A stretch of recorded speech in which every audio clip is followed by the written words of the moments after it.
பாபா ஓர் கருணாலயம், பாதம்தான் கமலாலயம். பாபா ஓர் கருணாலயம், பாதம்தான் கமலாலயம். சாய் அப்பா உறவுகள் அனைவருக்கும் வணக்கம். சாய் அப்பா மேல நம்பிக்கை வைத்து அவரை நினைத்து கொண்டு இருக்கும் உங்கள் அனைவரின் வேண்டுதலையும் சாய் அப்பா நிறைவேற்றுவார். நல்லதையே நினைப்போம், நல்லதே நடக்கும் என்றும் சாய் அப்பாவின் அருள் உங்களுக்கு இருக்கும். நம் மனதிற்கு இதமான சாய் அப்பாவின் இன்றைய அருள்மொழியை கேட்போமா? அன்பு குழந்தையே, இன்றைய விடியல் உனக்கான விடியலாக மாறிவிட்டது. இனி உன் வாழ்க்கையில் எல்லாம் சுகமே. இனி நீ எடுக்க போகும் காரியங்கள் அனைத்தும் உன் எண்ணம் போல் நல்லபடியாக நடக்கும். இத்தனை நாட்களாக நீ பட்ட கஷ்டங்களுக்கு எல்லாம் ஒரு விடிவு காலம் வந்துவிட்டது. இனி நீயும் உன் குடும்பமும் சீரும் சிறப்புமாக சுபிட்சமாக பணக்காரராக வாழப் போகிறீர்கள். இதை எப்பொழுது கேட்கிறாயோ அந்த நொடி முதலில் உனக்கான நல்ல நேரம் ஆரம்பித்துவிடும். இனிமேல் காலையில் எழுந்ததும் இரவில் தூங்குவதற்கு முன்பும் நான் கேட்ட வாழ்க்கையே, நான் ஆசைப்பட்ட வாழ்க்கையே என் சாய் அப்பா எனக்கு தந்துவிட்டால் அப்படி என்று மனதார நினைத்துக்கொள்.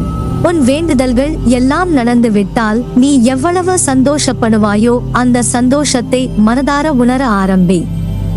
உன் அனைத்து வேண்டுதல்களும் நிச்சயம் நிறைவேறும். நானும் இந்த பிரபஞ்ச சக்தியும் உன் வேண்டுதலை நிச்சயம் நிறைவேற்றி தருவோம். எனக்கு புரிகிறது, உன்னை வீழ்த்தி பார்க்க பல பேர் ஆசைப்படுகிறார்கள்.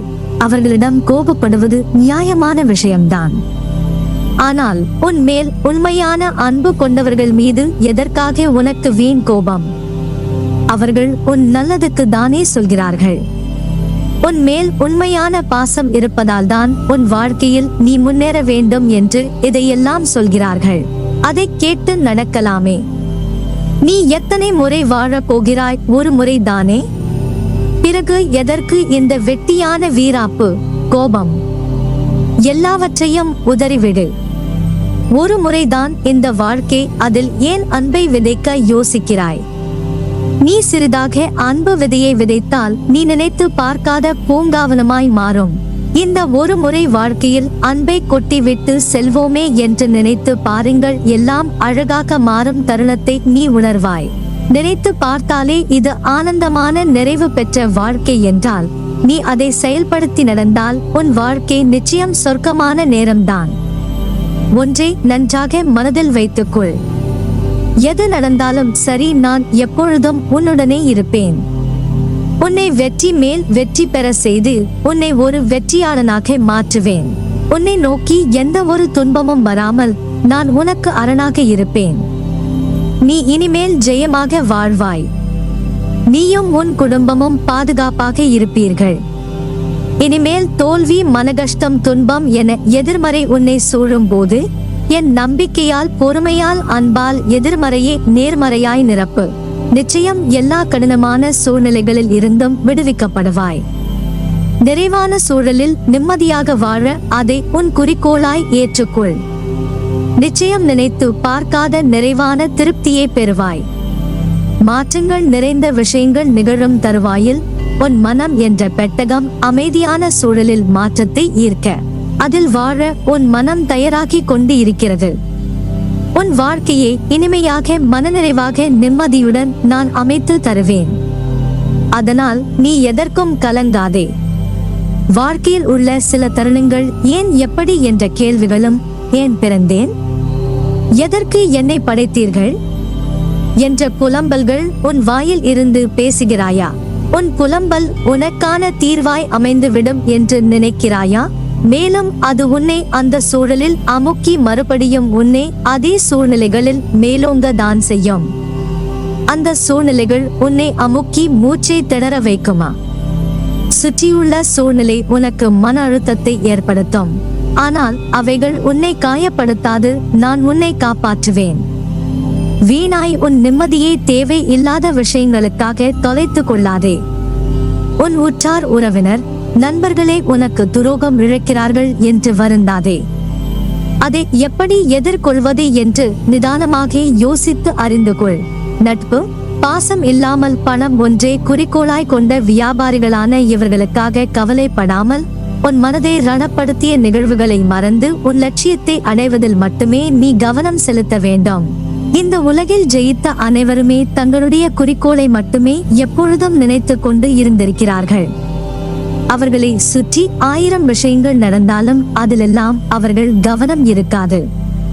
அவர்களுக்கு தேவை வெற்றி பெற வேண்டும் என்ற ஒரே ஒரு விஷயம் மட்டும்தான். அப்படித்தான் நீயும் உன் குறிக்கோளை மட்டுமே நினைத்து கொண்டு இருக்க வேண்டும். அப்படி இருந்து விட்டாலே போதும், நீ தொட்ட காரியங்கள் எல்லாம் வெற்றி மேல் வெற்றி வரும்.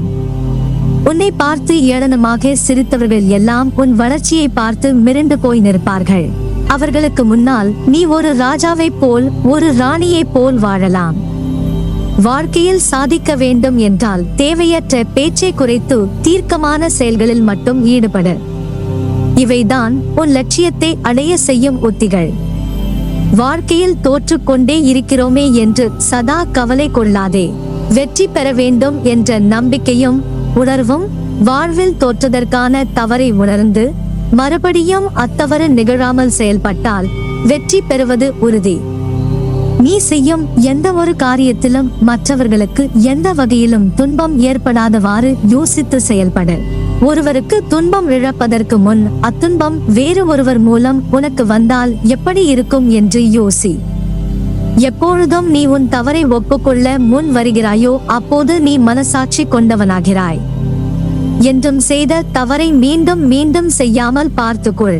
உனக்கு வரவேண்டிய நேரத்திற்கு எல்லாம் நல்லபடியாக வந்து அடையும். அதற்கான காலமும் நெருங்கிவிட்டது. ஏக்கங்கள் கொள்ளாதே, அது உன்னை வெறுமை ஆக்கிவிடும். நமக்கென்று நம் சாய்தேவா தரும் எல்லாம் நல்லதுக்கே. சில விஷயங்கள் நடக்க தாமதம் ஆனாலும் அதற்கென்ற காரணம் நமக்கு நல்லது மட்டுமே இருக்கும். நல்லது என்ற விஷயம் கிடைக்க தாமதம் ஆகலாம், ஆனால் உனக்கு கண்டிப்பாக நல்லதே நடக்கும். என் கையில் இருந்து ஆசி பெற்று சந்தோஷமாக வாழ்வாய். உன் வாழ்க்கையில் மழை அடித்து கொண்டே இருக்கிறது. என்ன செய்வதென்று அறியாமல் வெள்ளத்தில் தத்தளிக்கிறாயா? ஒதுங்க கூட இடைவெளி இல்லை, கண்ணீர் வழிகின்றது என்று வருந்தாதே. உன் வாழ்க்கையில் புயலாய் சூறாவளியாய் வந்த அனைத்து சீற்றங்களும் வந்த தடம் தெரியாமல் மறைய போகிறது. மாயை நிறைந்த இந்த உலகில் நேர்மறையாய் வாழ்வது என்பது சவாலான செயல்தான். நேர்மறையில் வாழும் போது எதிர்மறையின் தொந்தரவும் மாயே விதி என்ற ரூபத்தில் இருக்கத்தான் செய்யும். முன்னே உன் கால் சென்றால் நிழல்களாய் எதிர்மறை உன்னை பின் தொடரதான் செய்யும். அதனால் உன் மனதில் சோகம் என்ற நூலாம் படையை சேர விடாதே. அது உன் மனதை முழுக்க தூசியாய் ஆகிவிடும். உன்னை பாதிக்கும் எந்த ஒரு நிகழ்வையும் தூக்கி எறிந்து செல். உன் மனதிற்கு ஒரு புத்துணர்ச்சி கிடைக்கும். நீ ஜெயமாக நல்ல ஆரோக்கியத்துடன் எல்லா செல்வ வளங்களை பெற்று சீரும் சிறப்புமாய் நல்ல பெயருடன் நிம்மதியான மகிழ்ச்சியான வாழ்க்கையை பெறுவாய். உன்னில் நிச்சயம் வெற்றி என்ற தீபத்தை ஏற்றுவேன். நீ என் பரிபூரண அருளும் ஆசிர்வாதமும் அன்பும் பெற்ற என் பிள்ளை.